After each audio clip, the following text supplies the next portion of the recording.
Olá pessoal, tudo bem com vocês? Sejam muito bem-vindos aqui no nosso canal. Hoje eu vou falar um pouquinho para vocês sobre o visto EB2NIW.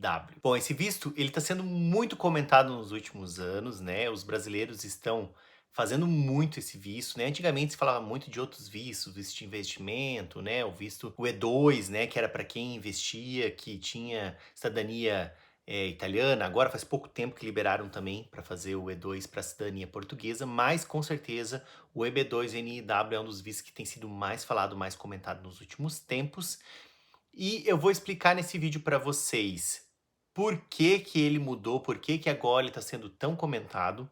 Vou também mostrar no próprio site do governo como é que funciona esse visto. Você vai ter uma ideia aí, vai conseguir entender se você pode ou não se classificar nesse visto e então tomar a decisão de procurar um advogado e fazer o processo. E também vou te explicar por que que é tão importante você já ir atrás aí, se você se qualifica, se você tem vontade de vir para os Estados Unidos e acha que esse é um bom caminho, vá atrás quanto antes. Vou explicar por quê, qual é o motivo que você não pode deixar para depois. Mas antes eu quero falar para vocês da Cambly, que é algo muito legal que eu super acredito, que é estudar inglês com nativos aqui na internet, que fica muito mais fácil. Você pode falar de onde você quiser, do seu celular, do seu computador, né? Onde você estiver, no carro, na praça, no trabalho, no intervalo, você consegue fazer uma aula ali e a Cambly está dando 10 minutos de aula grátis para quem é aqui do nosso canal. O código é hoje vai, tá? E tá aqui também na descrição já o link para você ir direto lá para Cambly, conhecer a plataforma aí. Aproveita esses 10 minutos grátis aí, acho que você vai gostar. Eu super acredito nesse método de aprender inglês dessa forma assim, com nativos. A gente treina muito bem ouvido, super vale a pena, é o melhor caminho para você destravar, tá? Hoje vai, você vai destravar o seu inglês. E então aí agora, falando do EB2, por que que você está falando tanto de EB2 nos últimos tempos? Porque tem tanta gente vindo aqui, advogado falando, pessoas falando sobre o visto EB2NIW. Será que ele é um visto novo? Ele não é um visto novo, ele já existia, tá? Ele é um visto que faz parte dos vistos de trabalho, tá? Assim como o EB3, por exemplo, que é o visto que a gente veio para cá para os Estados Unidos. Qual que é a diferença do EB2NIW? Ele é um visto para quem tem habilidades especiais e até 2016 ele era um visto que só poderia aplicar quem tinha mestrado ou doutorado e por isso limitava muito. O que aconteceu em 2016 para mudar isso? Aconteceu um caso que é o caso Matter, tá?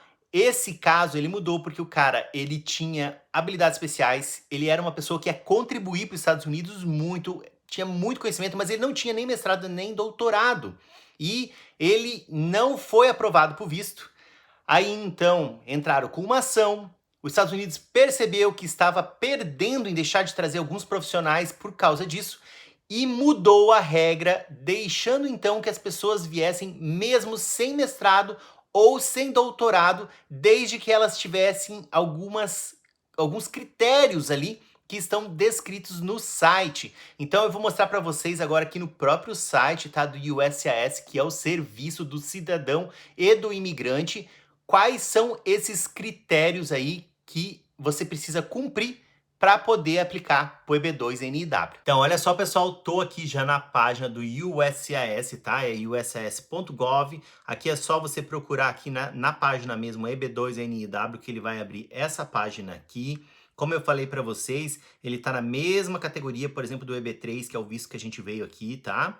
E ele aqui, então, tem a descrição das duas categorias. Ele tem uma subcategoria, tá? Tem a Advanced Degree e aqui habilidades especiais, tá bom?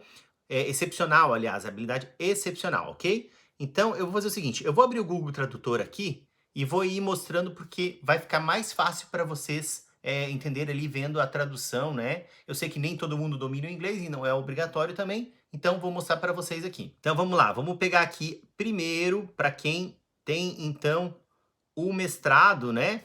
Quem tem o mestrado ou o doutorado, o que que ele está dizendo aqui? Vamos ver, então. Então vamos aqui para a tradução, que eu acho que vai ficar mais fácil para vocês entenderem. E eu já vou explicar que eles estão falando aqui sempre de emprego, emprego, né? Porque, como eu falei, é um visto para emprego, tá? Mas no final eu vou explicar o porquê que você não precisa ter um emprego, tá? Você não precisa ter uma vaga de emprego para o EB2NIW, tá bom? Fica até o final que você vai entender. Então vamos lá. Olha aqui, ele tá falando, ó, né? Essa parte é essa daqui que a gente está lendo agora. Então aqui, ó, o emprego para o qual você se candidata deve exigir um diploma avançado e você deve possuir tal diploma ou seu equivalente estrangeiro. Um diploma de bacharel ou equivalente, tá? Então você tem que ter um diploma de bacharel ou equivalente e mais de 5 anos de experiência profissional, né?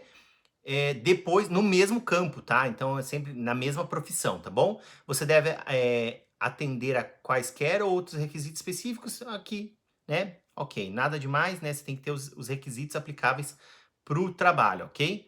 No caso, a gente já vai ver que não necessariamente precisa ter uma vaga de trabalho. Vamos ver quais são as evidências que eles pedem aqui no caso, que está aqui, para essa primeira forma. Então, a documentação como um registro acadêmico oficial, mostrando que você possui um diploma avançado nos Estados Unidos ou um diploma equivalente estrangeiro, ou um registro acadêmico oficial, mostrando que você possui um diploma de bacharel. O que é isso daqui, tá? Você tem que comprovar que você fez aí o curso, tá? E aqui a segunda parte, ter pelo menos 5 anos de experiência profissional pós o bacharel, né? Depois que você se formou, ter 5 anos de experiência na especialidade, ou seja, naquela função. Por exemplo, se você se formou em engenharia, você tem que ter 5 anos, né, pós ter se formado, de experiência como engenheiro, ok? É isso aqui, é bem simples. Se essa profissão exigir doutorado, você deve ter um doutorado, tá? Nos Estados Unidos ou um diploma estrangeiro equivalente. Aqui é o que acontece, existem algumas profissões aqui nos Estados Unidos que você precisa ter doutorado, tá? Vou dar um exemplo, por exemplo. Para você ser contratado como advogado, você tem que ter um doutorado. Para você ser contratado como dentista, você tem que ter um doutorado. Né? O médico, ele estuda uma faculdade e faz um doutorado, entendeu? Então é por isso que tem essa explicação aqui, mas ela não vai valer para todas as profissões, tá? Então vamos agora para as habilidades aqui excepcionais, tá? Vamos na descrição, que é essa parte aqui. Vou olhar aqui na tradução, vou mostrando para vocês e vou explicando, tá bom? Então ele começa aqui dizendo aqui, ó, você deve ser capaz de mostrar habilidade excepcional na ciência, arte ou negócio. E daí esse negócio é o business. E business aqui, ele vai conseguir abrir um leque muito maior, porque o que acontece? Se você é um profissional liberal, você tem, por exemplo, um business. Se você é um administrador, né, você vai poder classificar como um business. Então, tem várias coisas que vai dar para classificar aqui como negócio. Então, aqui que abre, né?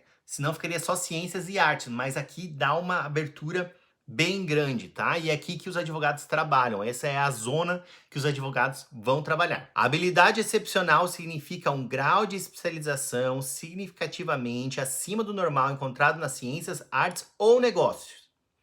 Você deve atender todos os requisitos específicos na certificação do trabalho, conforme aplicável. Então aqui, como eu falei, ele vai falando sempre em trabalho. No final, eu vou explicar para vocês que existe a possibilidade de sem ter trabalho. Então você poderia estar vindo com o EB2 para uma vaga de trabalho, seria esse o caso aqui, e você então, que ele está dizendo que as suas habilidades, elas devem ser, né, suas habilidades excepcionais, elas devem ser compatíveis com o que o trabalho está pedindo, tá? Quais são as evidências, então, da habilidade especial? Então, aqui ele estava descrito, né, em cima ali, para quem tem um degree, para quem tem aqui uma graduação, e no caso desse aqui, ele só diz que a pessoa tem que atender pelo menos 3 critérios abaixo. E aqui estão, então, os critérios. Então, dos critérios que temos aqui abaixo, você tem que, pelo menos, atender 3 deles. Então, vamos ver os critérios. Então, vamos lá. Aqui está, então, já traduzido os critérios. O primeiro, registro acadêmico oficial mostrando que você possui um diploma, certificado ou premiação semelhante de uma faculdade, universidade, escola ou outras instituições de ensino relacionada à sua área de habilidade excepcional. O que é isso daqui? Se você tiver, por exemplo, um curso técnico, uma certificação, algo, né, que mostra, por exemplo, vou dar um exemplo aqui, o cara é um mecânico, ele é super gabaritado, ele tem certificações como mecânico, né, fez um curso no Sebrae, fez um curso em vários lugares, sei lá, e ele não tem a faculdade, tá? Ele não chegou a fazer uma faculdade para ser mecânico, mas ele é super gabaritado naquilo, né? Ele tem uma habilidade excepcional, ele se destaca dos outros profissionais, ele pode já, né, tendo vai precisar ter a certificação aqui no caso, né? Mas ele consegue. Mas esse é um só dos critérios. Vamos ver os próximos. Carta de empregadores atuais ou anteriores documentando pelo menos 10 anos de experiência em tempo integral da sua ocupação. Então nota que aqui tem uma diferença. No primeiro caso lá de cima, que é para quem tem graduação, você precisa de 5 anos de experiência. Aqui já é diferente. Você não tem a graduação, você tem uma outra certificação, você precisa de 10 anos de experiência comprovada. Isso não é tão difícil, né? Você até pode buscar, no Brasil a gente tem carteira de trabalho, tem às vezes um contrato de trabalho, né? Ou você pode pegar ali e pedir realmente para os seus empregadores ali, comprovando 10 anos de experiência. Você tem que comprovar os últimos 10 anos de experiência, não precisa, né, a vida toda. Outro critério aqui, ter uma licença, tá? Você ter uma licença para exercer a sua profissão ou uma certificação para a sua profissão ou ocupação, que seria aqui, vou dar um exemplo, corretor. Ele tem a licença de corretor no Brasil, né? Assim como aqui a gente tem, eu sei que o corretor no Brasil, ele tem uma licença para poder ser corretor. Então, ter uma licença é um dos critérios, tá? Próximo critério. Evidência que você recebeu um salário ou outra remuneração por serviços que demonstre sua capacidade excepcional. O que quer dizer isso? O teu salário, ele tem que estar acima da média da sua categoria, entendeu? Filiação em associação profissional. O que é isso? O engenheiro ou o arquiteto, por exemplo, lá no CREA, né? É você ter ali aquela associação da classe, né, trabalhadora ali. Tem várias classes no Brasil que também tem as suas associações, então você fazer parte da associação pode ser também um critério. O reconhecimento por suas realizações e contribuições significativas para o seu setor ou campo por seus colegas, entidades governamentais, organizações profissionais ou empresariais. Então aqui, se você tiver alguma premiação, você vai poder utilizar aqui para comprovar isso, tá? Se você tiver, sei lá, ter aparecido às vezes numa revista, numa reportagem, também é algo que você pode utilizar. Mas não tenho nada disso. Aqui no começo tem a questão dos colegas. Então você pode pegar carta dos seus colegas que comprovam que você se destaca, né? Você tem um destaque, né, na sua profissão. E para mostrar que esse visto é bem inclusivo, assim, né, que ele tem várias possibilidades, a última que ainda fala outras evidências comparáveis de elegibilidade também são aceitáveis. Ou seja, desses critérios aqui, desses 6 critérios, mais o último ali que fica bem aberto, né, que pode ser qualquer evidência, né? Então, você tem que alcançar 3 deles. Se você tiver 3 deles, só 3 desses critérios, você já pode solicitar o seu visto EB2NW. Então agora eu vou explicar por que é o NIW. Então daí você vai entender por que você não precisa ter um empregador. Vamos lá. E aqui descendo então, ele vem falando sobre como que tem que ser a vaga de trabalho. E aqui então, aqui embaixo, ele mostra aqui, ó, National Interest Waiver, que é o quê? É uma renúncia, né? Já botei aqui a tradução para vocês, aqui, ó. É uma renúncia por interesse nacional. Quer dizer o quê?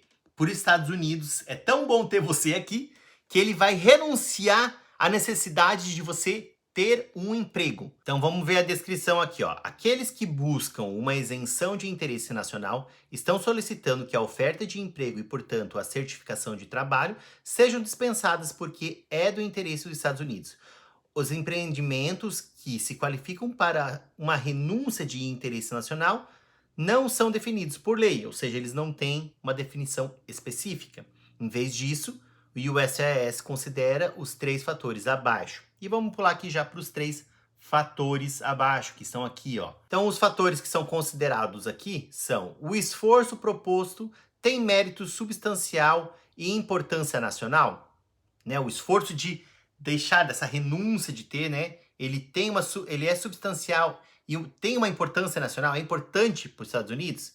Você está bem posicionado para avançar no empreendimento proposto e, em suma, seria benéfico para os Estados Unidos renunciar os requisitos de uma oferta de emprego e, portanto, a certificação de trabalho? Quando a gente olha ali os critérios, é relativamente fácil alcançar eles, né? Se você tem uma graduação, 5 anos de experiência é suficiente. Se você tem um curso técnico ou uma certificação com 10 anos de experiência aí, e mais um critério que pode ser, por exemplo, você ter uma licença ou você fazer parte de uma associação, você já está dentro, né? O mais difícil parece ser a parte ali de você se livrar aí de ter que ter uma vaga de emprego, né? E isso não é tão difícil também. O que vai depender é do seu advogado montar ali um bom processo que justifique que os Estados Unidos, né, vai ganhar trazendo você para cá. Bom, você viu aí que você se qualifica corre atrás de um advogado. Por que que eu tô falando para você correr atrás? Existe alguma previsão de mudança no visto? Não, não existe. Mas o que acontece? Muita gente está procurando esse visto. Um reflexo disso é o Visa Bulletin. Cada visto ele tem uma quantidade por ano, tá? E ali no Visa Bulletin você consegue acompanhar quais são as quantidades ali, o percentual que cada visto, por exemplo, de trabalho ali, o EB1, o EB2, o EB3, cada um ele tem uma quantidade que ele pode ser emitido por ano. E o EB2, ele está sendo emitido tanto que eles colocaram ali um atraso, uma data, né, retroativa. Ela ainda não é tão longa, no caso, hoje ela está em novembro de 2022, então está alguns meses, mas isso já é algo que demonstra que eles podem aumentar essa data ou aumentar os critérios, né, dificultar um pouco para reduzir o número de vistos aprovados. Tá tendo muito visto aprovado e eles vão controlando para que fique dentro da meta, não ultrapasse ali a meta de vistos por ano. Bom, eu não sou advogado, mas meu interesse foi mostrar para vocês uma forma de vir legalmente para os Estados Unidos, né, com um green card, com um visto EB2NIW. Se você se encaixa nos critérios, então, né, vai ir atrás do advogado bem certinho para fazer tudo corretamente, que tem grandes chances aí de você conseguir vir para cá legalmente com green card e tudo mais. Obrigado aí por ter assistido esse vídeo. Se você gostou, já deixa o teu like, se inscreve no canal, deixa aí o teu comentário aí para mim ler. E se você acha que tem alguém que pode se encaixar nesse visto e quer vir para os Estados Unidos, manda aí, tá? Esse visto para eles aí, manda aí no Zap ou manda de outra forma, mostra para eles o vídeo aí para ele ver que tem uma chance que talvez seja mais fácil que ele imagina de vir para cá para os Estados Unidos, tá bom? Até o próximo vídeo.